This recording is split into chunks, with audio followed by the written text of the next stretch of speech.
Hello, hello. My name is Linda, also known as Tartajala around the internet, and I love creative journaling and all things stationery. Today, I wanted to share my monthly fountain pen chit chat video where I talk about my fountain pen adventures. So, I think last time I showed this moleskin sort of like scrap notebook that's on my desk. I had written out all the pens that I have inked up, and I was sort of like on a mission to use them and not ink up new pens. Unfortunately, I did not follow that rule because I totally did ink up new pens. But over the weeks, I've also scratched out the ones that I emptied, that kind of thing. But it did get messy. So instead of using this like giant, scratch notebook, I switched to this tiny little lined notepad. This is the pen and gear notebook from Walmart, really inexpensive, like $1 or something, and they're fountain pen friendly, so it's pretty amazing. So I just thought this was a lot more handy to keep like actually open on my desk so that it's easy to reference about all my inked pens and what like the ink colors are. So different from a lot of people who ink up their pens like on a monthly basis, I just use my pens and I clean them out when they are finished and I just re-ink whatever I feel like. And obviously, when I get a new pen, I would ink it immediately because I can't help myself. So I don't really follow like a strict, time schedule.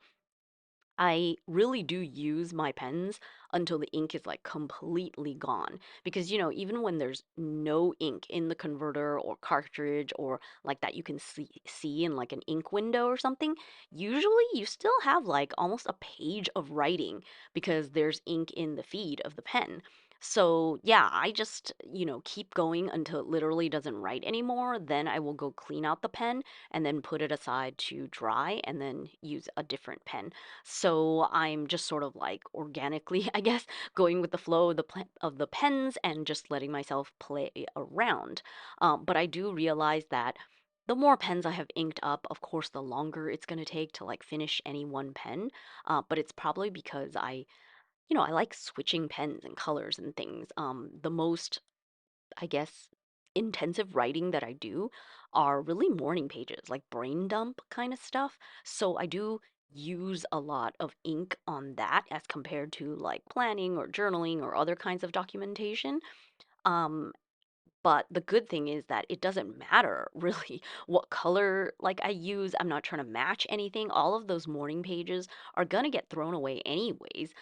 It's really about the process and like enjoying the fountain pen writing process. So I really like that whole freedom. So I guess that's why I don't mind having like a lot of inked pens and different colors to choose from. I think it's just more fun. So yeah, these are the pens that I currently have inked, which means let me just move to the ones that are actually new since the last time I have done this fountain pen chit chat. I have acquired a few new pens, but some, like I bought them a long time ago, but they just arrived recently. So the first one, I bought another TWSBI Eco. This is the TWSBI in the pink colorway, and I bought it from China. I'm sure you could find it like on eBay or something like that, because it is like an older color, I think. But they still had it available in China. And if you compare with um, my other TWSBI Ecos, you'll notice that the cap, it says TWSBI and then Eco, and then it says China.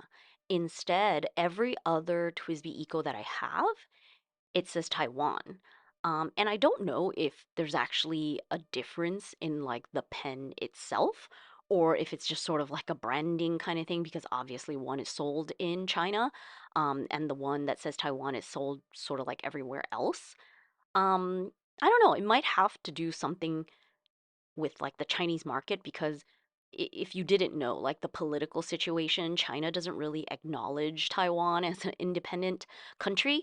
And so a lot of things have been happening in the past years where China will require like companies to change their branding or labeling and things like that to not say Taiwan, but rather to say China. And um, like something in the stationery world, if you guys ever use like moleskins? Back in the day, they used to have like maps, the global calendar listing and stuff like that in moleskins and holidays and stuff.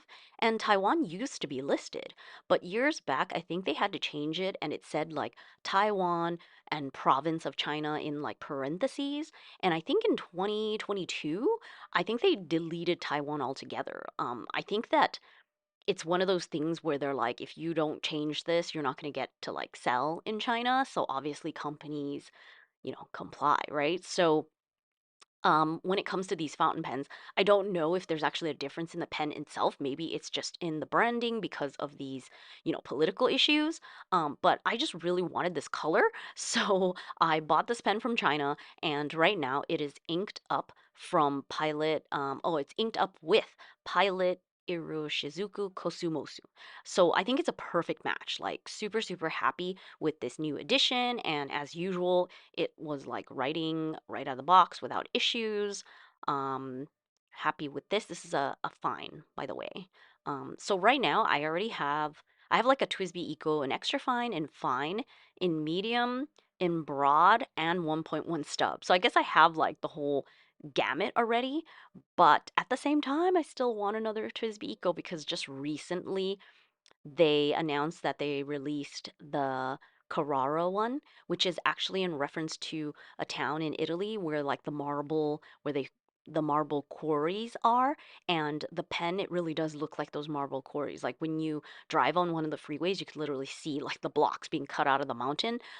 So yeah, it's just really cool, and I like that it's so neutral of a pen. So it'll just have to be on my list, and we'll see what happens.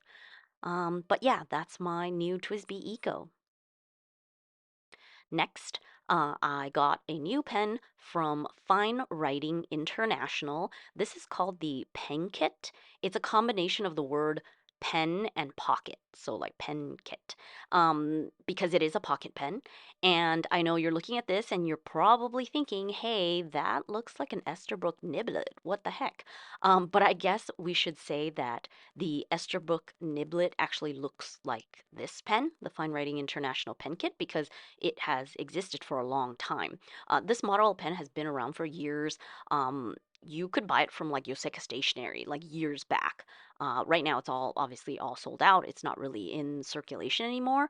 I think unless you're in Asia. Like I bought this from Taiwan, and I think though, like last year, I think Wonder Pens in Canada had like a collab with Fine Writing International, and they had like an autumn kind of resin version of this pen as well. So, I mean, it's been around. I feel like people have seen this pen before, but it just never really, like, it's not one of the most popular pens. It's not really that expensive either.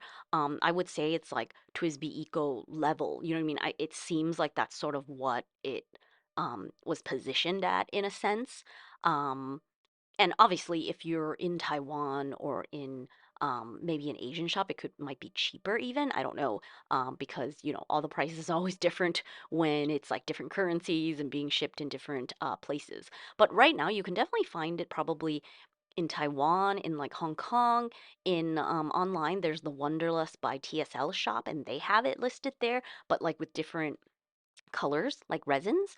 I had chosen this amber one because instead of going for something dark, which I often do, I just wanted something like really different. And for my orange inks, which I thought would be like a good option. So right now it is inked up with a Schneider cartridge, the apricot color. So it comes out very like orangey color to me, and I think it's a really nice match. So I got this pen for like around $50, um, give or take, like the currency differences. But yeah, the price, I mean, I think it just varies because, again, where are you buying it from? How much are you paying for shipping, customs, like all that kind of stuff. But yeah, I noticed that this pen, I mean, I guess it is comparable to the price because well, I should say I have never seen an Esterbrook niblet in person, so I do not know. Um, because the Esterbrook niblet is a lot more expensive. So I'm just gonna assume the niblet is more expensive because it's essentially like this pen, but maybe with like more expensive resin or, more refined details, like that kind of thing. This one is The Fine Writing International pen kit is really, really light. And you'll notice here, there's this piece here that I think is just plastic. I feel like the Esterbrook one is like metal, maybe, so it probably wouldn't be as light as this pen. But this plastic piece here is because you unscrew this pen and then you screw the cap back on to post it.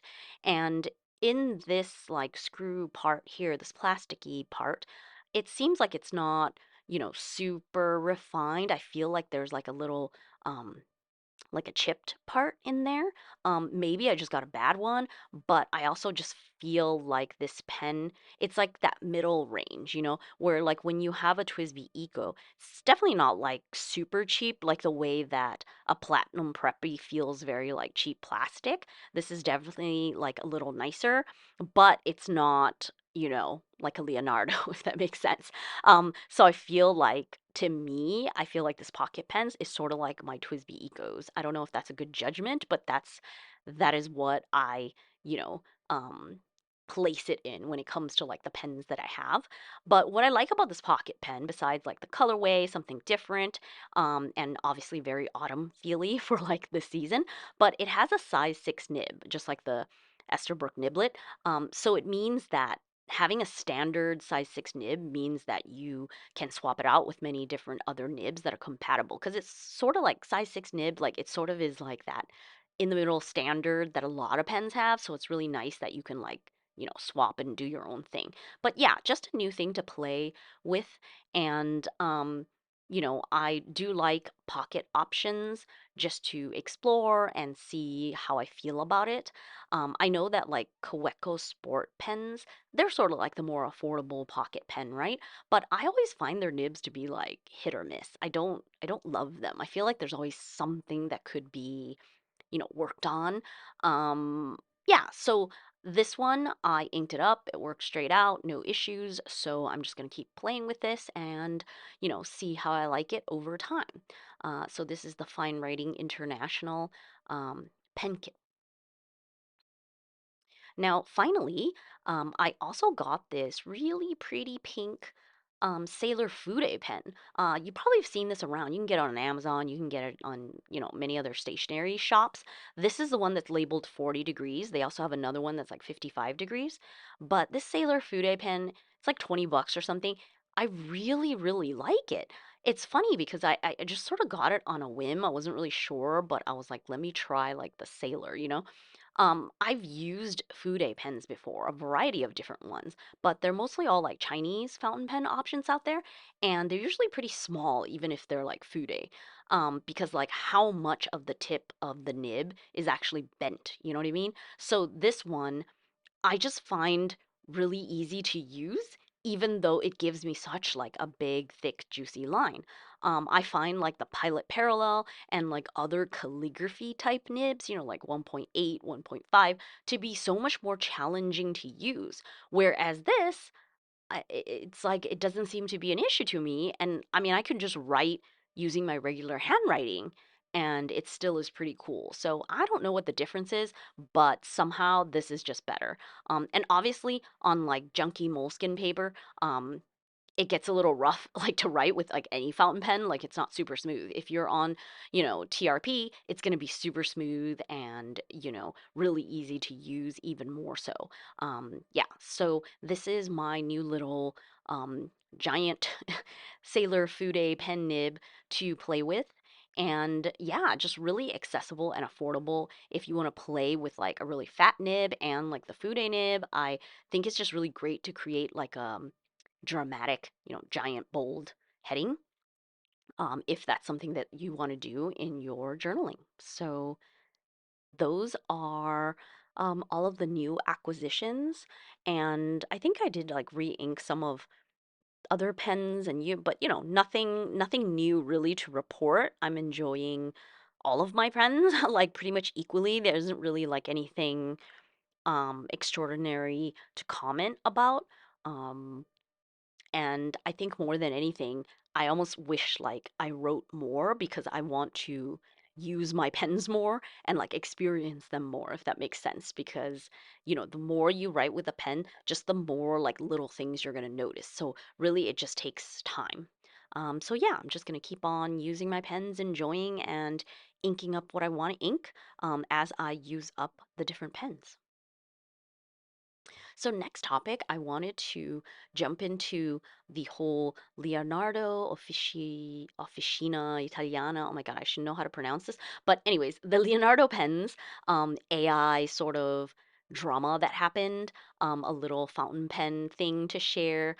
I'm sure there are many things happening everywhere, so I don't know everything. It's only because I follow Leonardo on Instagram. So I didn't know anything until they actually posted an apology. And then I was like, what? And then I went to check out like what happened. So if you search on Reddit, you can find like the original, offending images and stuff like that.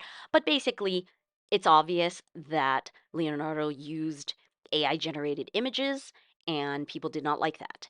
And like on one side, I know that things like this can happen, especially in a small company.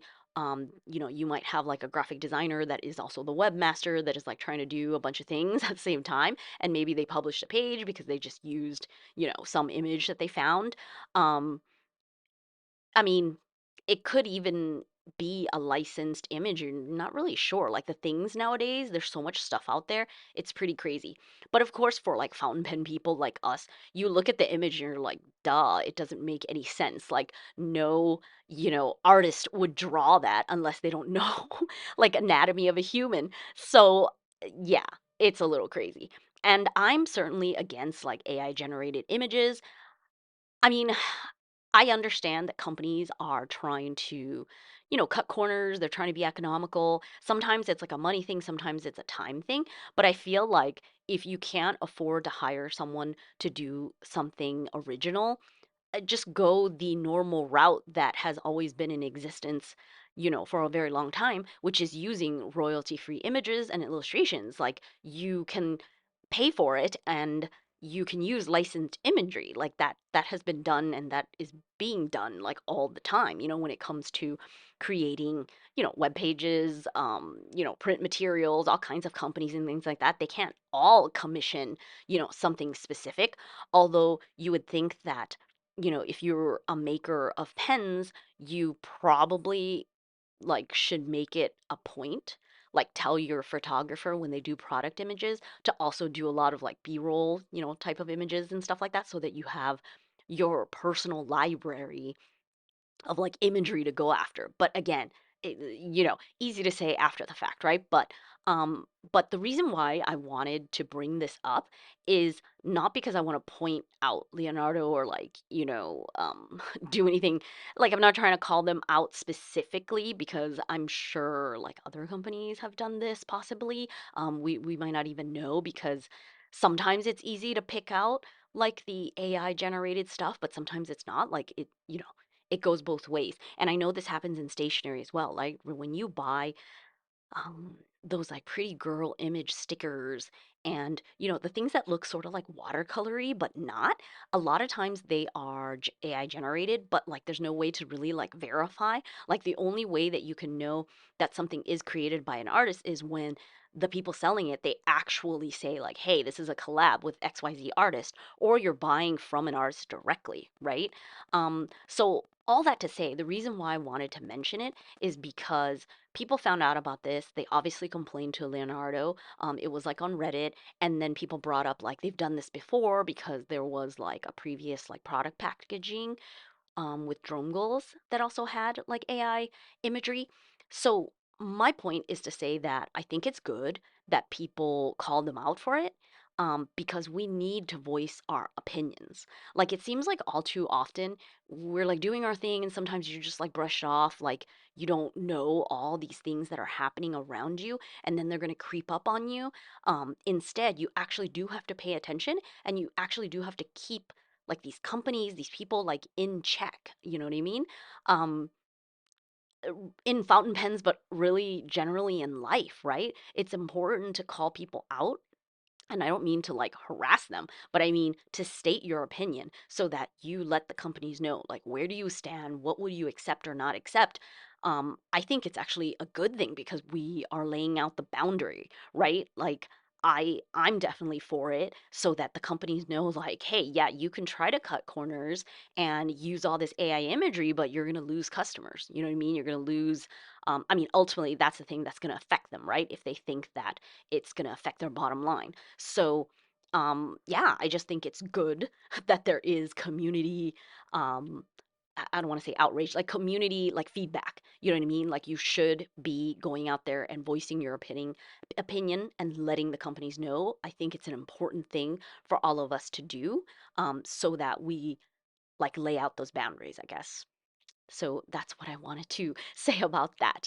You might have not even known about this whole issue, which is fine. Again, not trying to stir up drama. I just wanted to mention it as this overarching like sentiment about how it's important to put your foot down, quote unquote, if that is like on certain things, I mean on all things really, so that you know it is made clear like what you will accept and not accept, because that will affect what people will do or not do. Okay, next topic I wanted to mention my Waterman CF fountain pens. These are vintage fountain pens. I think I've mentioned them in the past. I randomly came upon them in a vintage sale. They were inexpensive, and I thought, "Ooh, it would be fun to play around." And, they're like very classy looking. They're like pretty thin, like barrel style pen, and they have gold nibs. And I thought, like, okay, a thin fountain pen that'll actually be useful because sometimes planners, like faxes and stuff, they have very thin pen loops. So only a fountain pen like this could be able to fit in, not like a lot of the more modern ones or even like a TWSBI Eco, right? It's like too fat. It won't fit into the pen loops.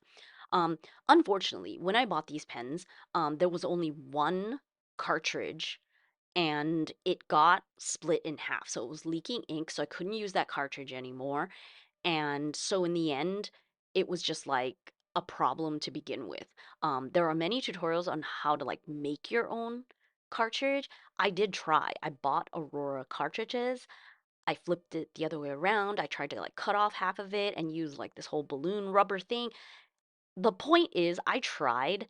I did make a good effort, but I failed and just made a huge ink mess. And as I was like cleaning things up, I was like, hmm, maybe it's possible. Like if you had a 3D printer, I'm sure you could tinker your way into this. But I realized I just don't enjoy the tinkering process. And so it's just not for me. Like, I know these are gold nibs, and honestly, I don't have any other gold nibs to compare with, so it's probably not a good comparison. But I feel like there's nothing to rave about. Like, I enjoy my other steel nib pens just as well. So, like, really, it shouldn't have been that enticing, just because of the fact that these are gold nibs. But yeah, ultimately, the conclusion is just that I have so many cool pens to use. I really don't care that much about the whole vintage thing. Like, ultimately, it has little interest to me, mostly because I don't want the trouble, because I'm not someone that actually likes restoring and tinkering. And so I guess, it was worth it to go through the experience and realize, like, yeah, I don't want to do this. So yeah, I'll just have to put this back in the drawer and maybe I'll be able to sell it as parts or something to someone who actually cares or, wants to do the vintage thing. One of these is sort of like rusty, like the body inside, and the other one is better, but then the nib part is sort of corroded. So my original thought was to like Frankenstein these two pens into one working pen, but they actually don't fit like the screw. I think they don't fit because it's rusty. Like just something is off. So, anyways, my point is, alas, I will just step back and admit that I'm not a vintage fountain pen girly. Next topic. This is just for giggles, but I've been wanting to do more ink swatching, right? And I wanted more eyedroppers because I didn't want to have to keep like running to the bathroom and rinsing it and cleaning things out before I used another color, when it comes to swatching like a lot of inks in succession, right? I just want to use like a brand new clean thing because I don't want to contaminate the bottles. I also don't want to like add water because even when you're cleaning something, sometimes you add like extra water in, which is not good. So I thought, let me just order a bunch of eyedroppers so that I can make the whole process easier. And look what arrived. I got a whole bunch of these, but they are huge. They're giant. I don't know, I didn't read the measurements. I don't know if there were measurements. I mean, I was just looking at the picture and I just assumed, you know what I mean? Like, oh, eyedroppers, they'll be fine. But yeah, they're way too big. I don't think the tip will even fit into most like standard size ink bottles unless they're like the really giant ones. Um, yeah, I don't know. So I probably am gonna have to use the whole bunch that I got for art experiments with my kids or something like that. Uh, I will have to try again and pay more attention. But I wanted to share just because I think it's funny. But it's also a good reminder to not make assumptions and, take more time when it comes to ordering things online because you just don't, it's not right in front of you. And the assumptions you make could be just completely wrong. Which, by the way, leads me to sharing also a new notebook with you because the whole ink swatching thing is because I wanted to do a lot of fountain pen ink swatches and play with my inks in an ink journal, basically. Because I realized that although I have a really good ring system for my ink swatches as a reference, like by color, I realized in the end it still didn't satisfy me from like the play and journaling aspect. And I suppose that's what an ink journal is, right? It's not necessarily just as a reference to see your swatches, it's also the whole process, right? Of you playing with your inks, maybe doing some experiments, maybe writing out things, just all kinds of notes and experimentations when it comes to fountain pen inks. So I bought this notebook. I got it from 85 Rue Tranquille. It's a stationery shop in France. This notebook is called Daigo Isshoni. It's an A5 sized blank notebook and it has a clear like PVC kind of cover, like plastic. And I still have the documentation here so you can take a look at it. But basically, the covers are like this hard plastic, which I think is so good when it comes to an ink journal because you probably can clean like ink splashes and things a lot easier.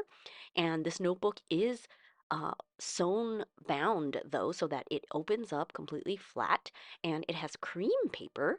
Which is not always easy to find, besides like Midori paper, right? And I don't know what kind of paper it is though, because I think it's just their proprietary paper in their notebooks. But you can see I did some ink swatch tests and they look great. And I actually did the same ink swatches in this Tomoe River paper notebook, which is also a great notebook, but it is white paper, Tomoe River paper, 52 GSM. Um, and you can see the ink. It really has like the same effects, right? Both of them are showcasing the ink qualities really well. The top here is Pilot Iroshizuku Yamabudo, so you can see you get like that sheen when you lay down a lot of ink, basically. So because I put down so much ink, you can see it's really ghosting heavily on the other side, maybe even a few drops, like trying to sneak through. But that's because I'm really saturating the paper like way too much. I obviously have this problem, like I need to be um, lighter with inks, like I don't need that much to actually see the inks. But in these other swatches, you can see that I was a little bit more controlled and, it is barely, it's just ghosting normally on the other side. This second swatch here is Diamine Forever Ink Smoky Mauve, so like the permanent waterproof ink. And then this one down here is Diamine Good Tidings, so like super sheen here.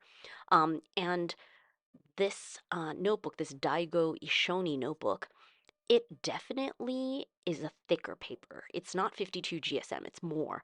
But I don't know what it is and they do not specify. I would just say it's more like regular paper. Maybe it's like 80 GSM or 70 or 80 or something like that. Um, but it's definitely thicker than the Tomoe River. But both are very smooth feeling. Like you can tell there's some kind of coating, and I guess that's why it works so well with fountain pens, right? Um, but like to be honest, I don't know if this is an unpopular opinion, but I like Tomoe River paper like the next person because of the fact that it works with fountain pens and shows the ink properties so well, but I actually don't like the fact that it's 52 GSM. I feel like it's too thin of a paper, and it might be just because of the way that I use papers. But I realize like for year-long books, it's just necessary to have a thinner paper because otherwise the book would be ginormously chunky, right? So that's why they created it so thin. But personally, I like the slightly thicker paper. Like it's just more substantial. To me, it feels easier to like flip the pages without like wrinkling them just because you're turning the pages. And not in this ink journal, but like for example in the Hobonichi Cousin and such, sometimes the really thin paper, like when you glue things on them, it just seems like the paper is so flimsy. You gluing things on that are like heavier GSM than the paper itself. It's like weird. I don't know if that makes sense, but to me, it's always been like odd. Like I'd rather just have regular paper. Like I think printer paper normally is like 70 to 80 GSM, right? So somewhere around there is like more comfortable for me. So I actually do like this new notebook, and that's why I have chosen it to be my new ink journal. And yeah, I now can get into this and do all the ink swatches and stuff. I obviously need to work on it because right now all I did was just test it out. But this notebook, by the way, has numbered pages and there's an index in the front so you can label all of the pages to be like really organized. It's 192 pages, so obviously it's going to last me a while. I don't know if I'm disciplined enough to like index everything, but I mean, it's there for me if I do want to index it. But yeah, hopefully in the future I will be able to share more of my ink journal with you because this is where I'm going to play with my inks because yeah, I've got a lot of inks, so they need to be used. Which finally brings me to this passport accordion insert and traveler's notebook like standard size insert. I basically used these to do fountain pen doodles and artwork. So this one, I think I've shown this before, right? This is labeled 2025 because the accordion insert from Traveler's Company, it has perfectly like 12 pages, like 12 sides. So I think it's really good for like monthly kind of documentation. So what I thought I would do was to pick a doodle a month and then like ink it up in this little booklet so then I could see like the whole year, the progression. And it sort of started from because of the fact that I'm doodling in my Madura Hibino, which, by the way, I'm still behind from the summer vacation interruptions, so I still have a lot of catch up to do to actually use all the pages. But I realized that I don't need to do things on the date. It doesn't matter. Just use up the book as fountain pen doodling, no issues. But yeah, that's what it sort of came from. So after each month, I would just pick one doodle that I really liked or like do a variation or something and just document it in here. So I am catching up, but that is what this is for. And then in the standard size insert, I did this in June.